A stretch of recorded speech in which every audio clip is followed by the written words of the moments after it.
Good morning. And thank you again for joining us after this abrupt break. We're going to be spending 20 minutes together, so hopefully it's going to be light and will not bore you with a lot of details. I am going to fly through a bunch of information just so I can get you a feeling for what the sessions are going to look like and what the themes for today are going to represent. So, but before that, I wanted to just kind of refresh everybody on why we are actually here and how we got to this stage. Not this stage, but this stage in evolution. So we're going to talk about how humans have been telling stories since the beginning of time. This is something that is unique to humans.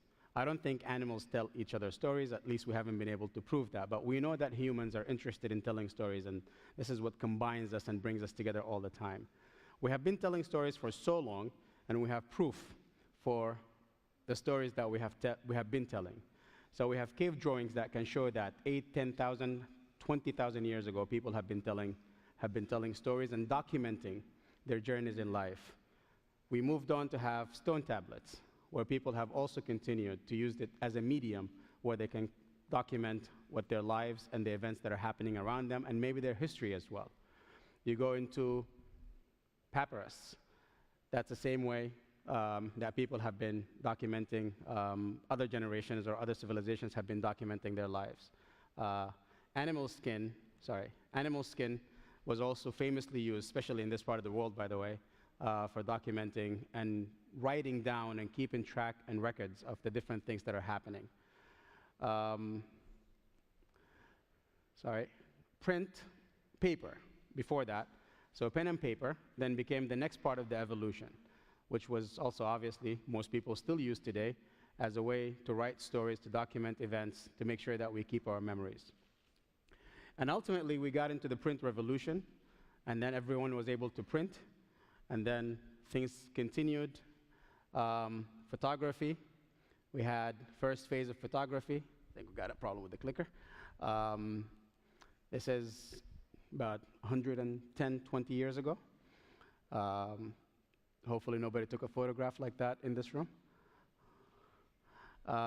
This is what we call photography 2G, so basically personal cameras versus you had to go to the cameras. And if you can see, there's a sequence here, and there's a way where things you had to go to versus things that have to come to you. And that is really what the theme of the technology is going to be looking like. This is what we call photography 3G. It's not, it's just the next generation of, or this generation and what they're using. And of course, that's not the only way where people are telling stories. Some people are telling stories through video. Drones are telling stories for us, or using video drones so we can capture information. And we cannot forget about emojis. There are people that tell stories specifically in emojis. In fact, if you research, there's a website where you can tell an entire story just on emojis. There are people that have published books made out of emojis. And I know that most of the people in this room will probably not be able to read what these things mean, but trust me, there's audience out there, there's a generation out there that actually specializes in communicating in this way. So, just as storytelling has been revolutionized over a number of years, the world has also been going through its own complementary revolution. What we call is the Industrial Revolution. Those industrial revolutions have been broken down into about 4 phases.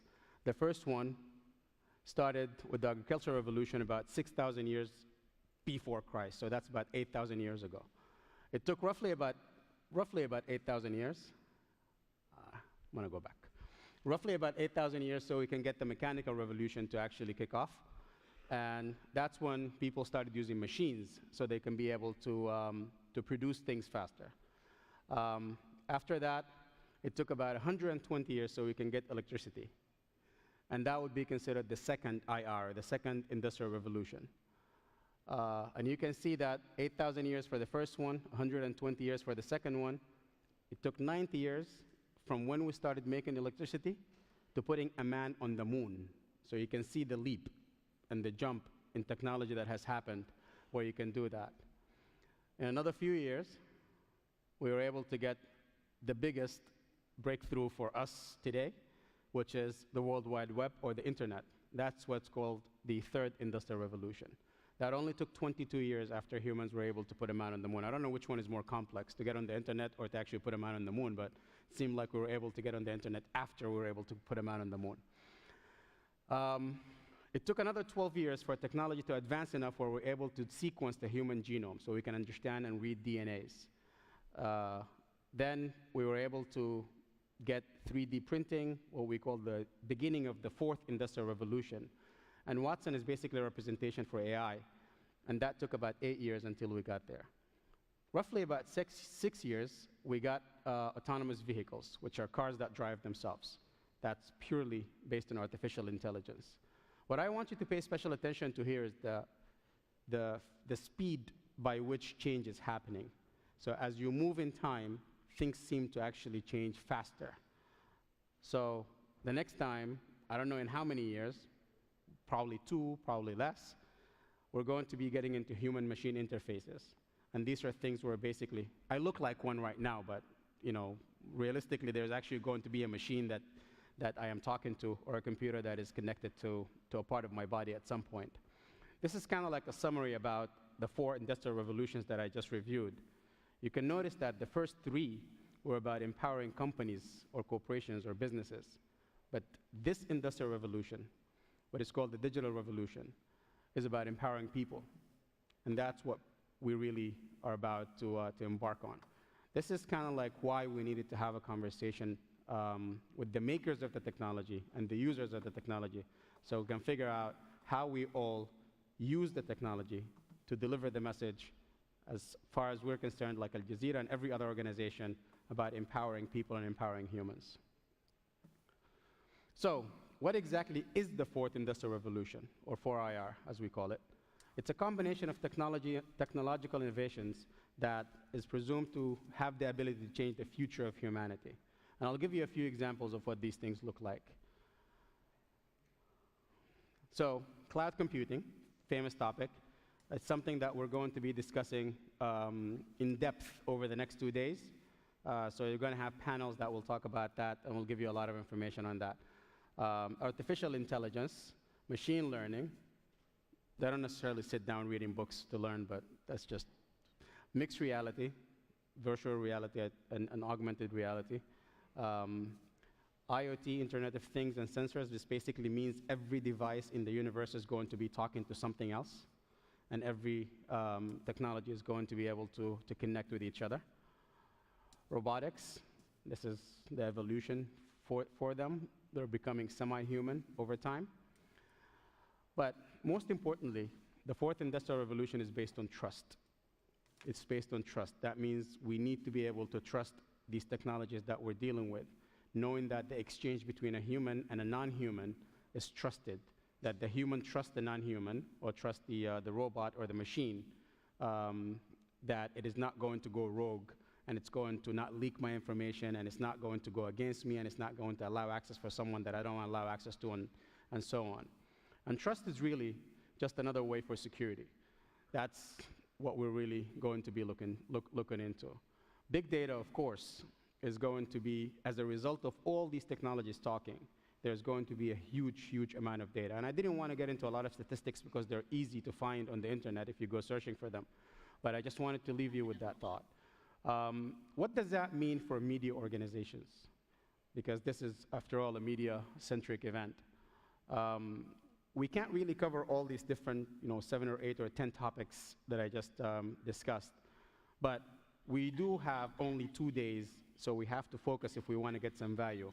So there's only going to be about 4 themes that we're going to be covering in the next 2 days. So these are the 4 themes that we're going to be looking into, or the panels are going to discuss, and everyone in this room is going to be able to participate in those discussions. So cloud computing is what we've selected, because that is the platform that enables everything else to connect and work. Security, data security, content security, media security is something that is important because everyone is concerned about that. Artificial intelligence is important enough for people because it does seem like a threat to a lot of people, but it's also a tremendous opportunity. And that's something that we want to make sure that the sessions do bring value and discussion around, as well as what we call TV Plus, or the future of TV, what is going to happen? What do we envision? What do we think is going to happen? Is it going to be TV? Is TV the same TV, or is TV something else? And we need to get into some of the conversations. And we're joined by a whole host of experts and industry representatives that will be able to share some of these thoughts with you. So, specifically, if we start talking about cloud computing, people think of the cloud in terms of a true cloud. But this is really what the cloud looks like in the back. So it's not necessarily anything but a bunch of machines. That's really what a cloud is. It's just a whole lot of machines, similar to what you see today, that are working. Next to me, you should be able to see some sort of visual representation of what a cloud really is and what a cloud really does. This is what people think it is, but it seems like it actually has a lot more that it does for you. So the cloud is a place where you store information. It's basically those systems that I showed you, but they're accessible. And it's not only used by us, it's used, and it's not new, because most of the companies that we deal with today and work with today are actually cloud-based. Netflix is cloud-based. YouTube is cloud-based. Facebook is cloud-based. Amazon is cloud-based. Alibaba is cloud-based. Twitter is I can go on. So this is not something that is necessarily new. And the data from the cloud needs to be trusted. It lives there, or it stays there. But again, this is just a visual representation of what the cloud is. That's what people have agreed to make it look like. But truthfully, it is what I just showed you. And what it looks like in actuality, it's just a bunch of machines that are connected so they can give you that. There are other personal uses that people have for cloud today. We use cloud for banking. We use cloud for trade. We use cloud for stocks, for example. And these are things that we continue to leverage. We don't have a problem leaving our money in the bank. We don't have a problem going and using an ATM machine and using a card in a different country so I can access my money from that bank. That is what the cloud does for you. It allows you to access things without having to take them with you all the time, but you have access to them whenever you need them, however you need them, at any place where you need them. So this is just a high representation of what the cloud looks like and our integration and our lives around the cloud. We have many different ways where we can talk to it. We can talk to the cloud through mobiles. We can talk to the cloud through satellites. We can talk to the cloud through desktops. Cars can talk to the cloud. Different machines talk to the cloud. Our cameras can talk to the cloud. It's just something. It's just a representation of a network that exists everywhere that allows you to connect to your information regardless of where your information actually resides. So that's just the initial theme that we're going to be covering. But something very important that everybody needs to realize is that cloud, or actual data, it has become more valuable than oil in 2017. So keep that in mind. It's become the #1 commodity. It's become the most expensive resource, which is data, not cloud, not oil. And that's a big, big differentiator for this part of the world that has been, basically thinking oil is the #1 resource, versus another part of the world that now thinks that they have something more important and more valuable than oil. So that is also a trend and a transition that is going to ultimately make its way here as well. We're going to continue with these conversations and move you into, I just wanted to give you like a high-level understanding of the different thoughts that are happening. But we're going to move into discussing the other items just so I can catch you up real quickly. I think I'm having a hard time connecting from this far. All right, so again, this is just how it actually looks. It's not that thing in the sky that rains. It's actually just a bunch of computers that you don't see, but we just call it the cloud because we don't want everybody in that room doing this. So this is kind of like the difference for it. What it does for us is that imagine if we are able to save and share every memory and everything that we have. Imagine if you can access every document that you've ever created, personal or business, every piece of data on any device at any time from anywhere. Just imagine if you can continue to document every part of your life or somebody else's life. Imagine if we actually have a copy of all of our stories, or we have a copy of all of our histories, but we're able to tell stories and collaborate with other people to tell stories. You will be able to rewrite parts of those histories that have been written, because history has been written by a lot of different people from different viewpoints. I think Rawa mentioned that earlier, that we could be looking at something, it's it's two sides of the coin. I look at it from this perspective, you look at it from a different perspective. But only when you have a place where you can document and you can compare, where you'll find out how these things have actually taken place. How many stories that have been untold will actually see the light if you have the ability to collaborate and you have the ability to store all your memories? So ultimately, we want to see if we have the ability to preserve our human history in images, in videos, in text, and keep it forever so we can pass it on to the next generation.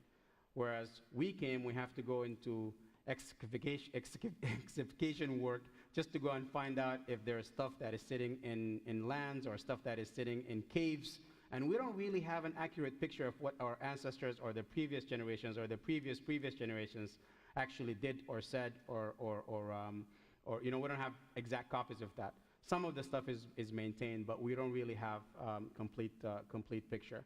This is the cover of The Economist, end of last year, 2017, and it's talking about the world's most valuable resource, so I just leave you with that. You should go and read the article. It's very fascinating. The next piece that we're going to be talking about quickly is data security.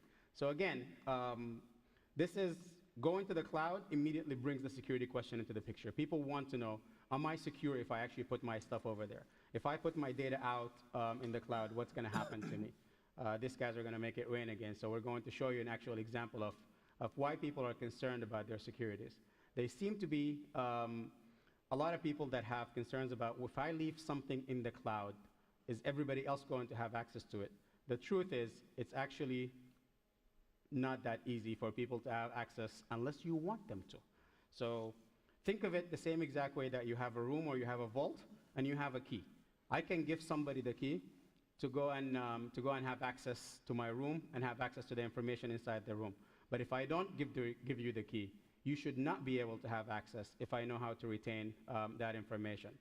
So people have always had these concerns about what they're going to do around saving and the safekeeping of their data.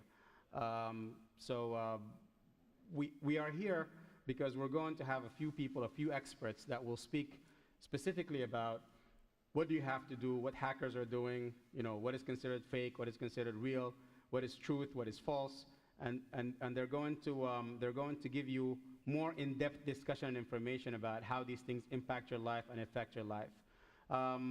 As we continue with these discussions, there are a few points that I wanted to make, is that the world is not safe anywhere you are, but it's also as safe as the measures that you take. So if you take the right measures to protect yourself, you are in a much safer situation than if you're not taking the measures to protect yourself.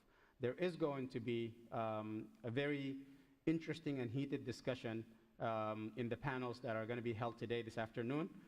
So please make sure that you participate in some of these discussions. I'm going to ask these guys to switch that off, and we'll move into something else. So I just wanted to talk quickly about why we need to trust the information that is created or shared or stored. But also, something to keep in mind is that before this invention called fake news, there has always been some sort of mistrusted information. This has always lived in our stories and in our histories. We have, we have fake, even the cave drawings that I showed you in the beginning, by the way, those were fake. So I made them up. Yeah, just to tell you that you can fake anything.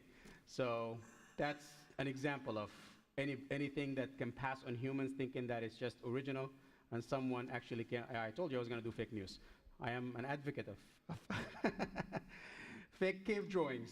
And by the way, even the cave drawings themselves, there's some discussions about how some part of this tribe has exaggerated its wins against the part of the other tribe. So even that information that you just read does not really tell you the real story of what happened, because we don't have an accurate representation. They could have just agreed that we are better than you, we beat you in this thing, and they could have just lied about it and hired the guy so they can do the whole drawing on the. I'm telling you, this is if you read about it, you will find out that this is not something that was just invented with the recent political landscape. This is something that has been going on throughout times. In fact, we have Fake religious scriptures. Everybody knows about those. People that have made up, religious scriptures in all religions. There is fake religious scriptures that people attributed to be truthful, and followers that follow these things and defend them, and they think that is the truth. And again, it goes up for a debate. So it's not just about only fake news. Of course, fake art, everybody sees those. Fake watches, everything. So everything can be considered fake if you really go looking into the origin of things. But you have to trust that source as the authentic source. Like what makes that thing more, what makes this piece of art fake or this other piece of art not fake, right? It's the authenticity, it's the trust that you have. That's why earlier I mentioned that that's something important. Fake text, fake videos, fake audio, fake songs. You've seen people lip singing, so they're not actually singing, but they're acting like they're singing. They're faking it. So this conversation can go on, but what you need to keep in mind is that that content, that information lives everywhere. Starting from my presentation and on everything that you see on that screen, you will find something fake, or you find something manipulated, let's just say. You'll find something that is not truthful or factual that someone can just pass on you and tell you, this is how it is, this is the truth, this is the real thing. So keep that in mind as you look into that. There will be, like I said, in-depth discussions during the sessions later today about manipulated content and so on and so forth. The next topic that will be discussed tomorrow morning, if I can get this thing to work again. Okay, I'll walk a little bit over. All right, close. Artificial intelligence. Now, this is a topic that's really important that people need to keep in mind and pay a lot of attention to. And the reason is because there's, again, this fear about machines overtaking humans, machines taking over our jobs, taking over our lives, and putting us completely out of work. So much research has been done. So many studies have been done. But you got to understand that we have the ability to work with these things. I think that they're going to become co-workers. So machines are not necessarily going to become enemies. They can, but we'll take a look at this drone here. You can take this drone. It's very elegant, but it's also very smart. So you can send that drone into areas. For example, us as Al Jazeera, we cover a lot of war zones. So if we can take this drone and we can add enough features around it, we can actually take it and put it in a place that is a dangerous ground, instead of having to put it in putting a human in that location.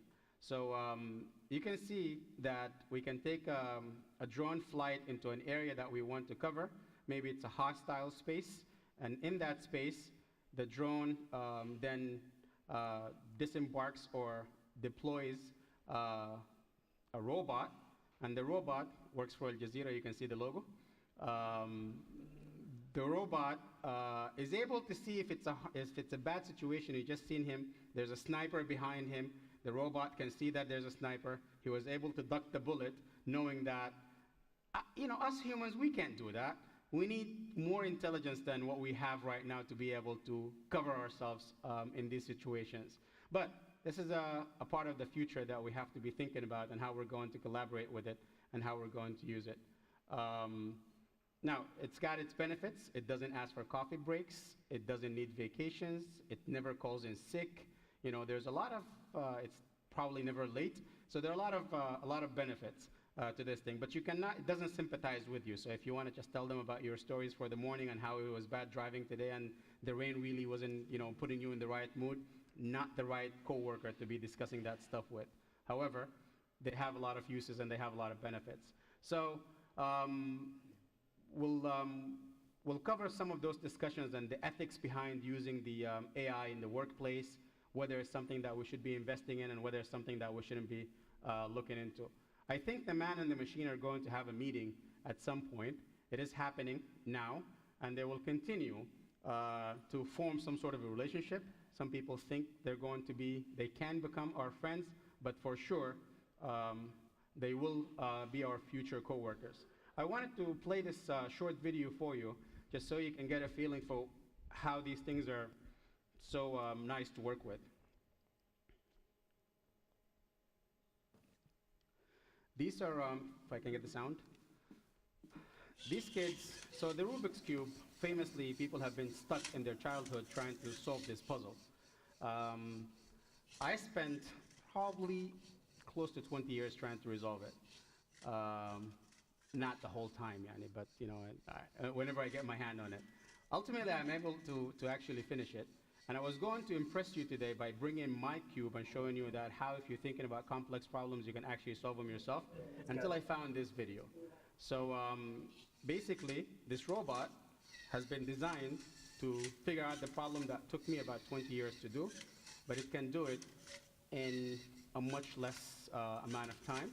And it's very successful at it, and it can do it repeatedly, and it will never make a mistake. So you can see how the robot is almost done with solving the Rubik's Cube. But it's also happening pretty fast. So this thing took roughly about 1 minute and 20 seconds or so for it to complete the puzzle, which humans take a long time to do. So it's done. Now, this is not the most important thing. The most important thing is, look at how old these kids are that were in that video. They're all in high school. That's the next generation that we're trying to work with. Those are the next people that we're trying to hire. Those are the people that we're building these technologies and we're going to be serving. This is how they think. This is what they have in mind. So it's very interesting that they're able at that age to be able to solve complex problems through the use of AI, and they don't think this is anything hard, but they will do it. Now, because that robot took about 1 minute and 10 seconds or 1 minute and 20 seconds to solve the Rubik's Cube, I went around looking for someone that can beat that record.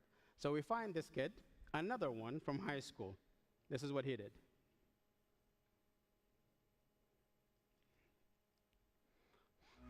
So he's now programming it, just taking notes, and now he's going to put it in the machine that he built, which is another robot, that is supposed to solve the same problem. Now look at this.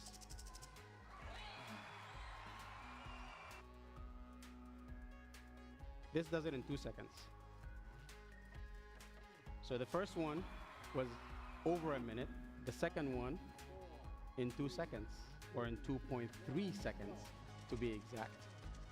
Now that is the power of machine when it comes to man. But what we need to do is we need to figure out how we can work together, because obviously they're going to beat us at certain things that are repetitive. There's huge speeds gains and repetitive things that they can do. They can calculate billions of information in milliseconds, where it's going to take us a very long time to do something like that. So reason I'm showing these things, again, it's just a tribute to the cube, because that's the theme for us. But most importantly is the fact that it doesn't take that much technology to do something impressive. So we're not really looking for putting another man on the moon or Mars or something like that for us to even get to this level. So think about all the repetitive and small tasks that happen where people are actually able to do it. And while we're on the topic of artificial intelligence and robots and humans, the irony is, in some countries in the world, humans are considered aliens that are illegal. But in other countries in the world, aliens are granted citizenship. But I didn't say that. The future of TV is the fourth topic that we're going to be talking about. You can skip those slides.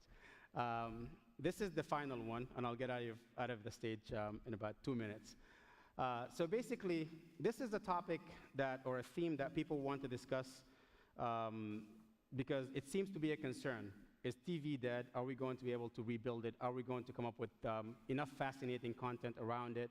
Is it really the content, or is it the medium? Is it the TV, or is it what people do, and so on and so forth? So again, the team has created some beautiful graphics here, so we can display what we believe the future of TV is going to look like. This is kind of like a generational journey. There is so much content that people want to see, but we believe that it's personalization that's going to make the difference, where I want to see what I want to see in my way. And that's what's really going to make the biggest impact in our lives. There's going to be different ways where content is going to be consumed. Today we have big screens, but we also have small screens.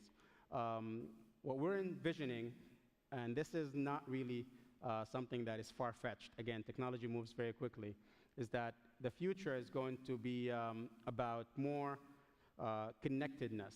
So we're going to have screens that are part of us. This is a smart lens that you're going to have plugged into your eye, and from that, it can project content. So you really get to control the content, and you get to see the content that is in front of you, but it's not about an actual screen. The screen is part of the lens that you have inside your eye.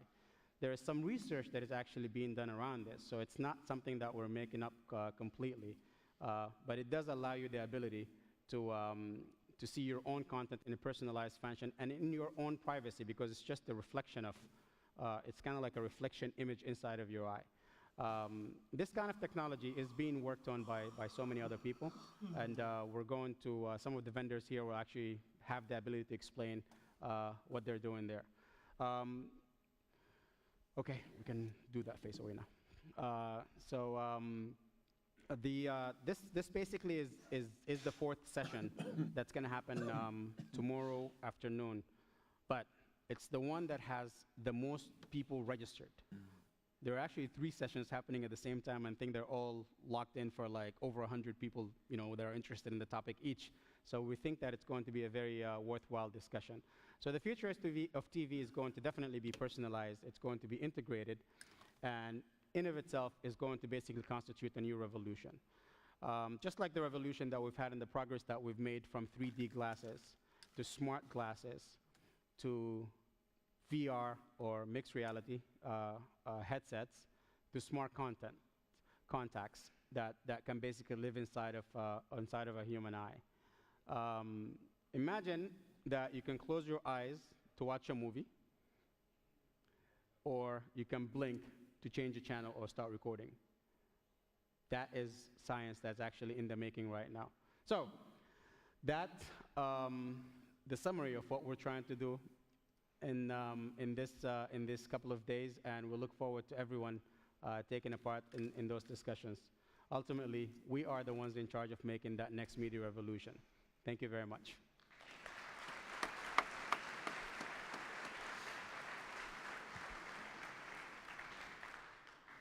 We have time for 2 questions only. That's what they tell me. Okay, so no questions. Thank you, Rawa.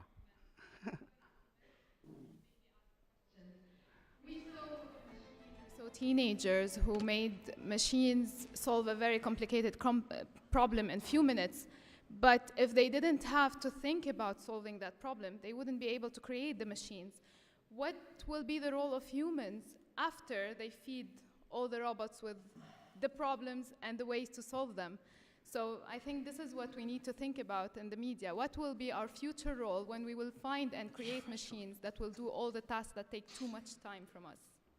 That's a great question. I think tomorrow afternoon there's going to be some smarter people to answer that question, so I'm not going to take a chance. So I'm going to call one so of those people who will have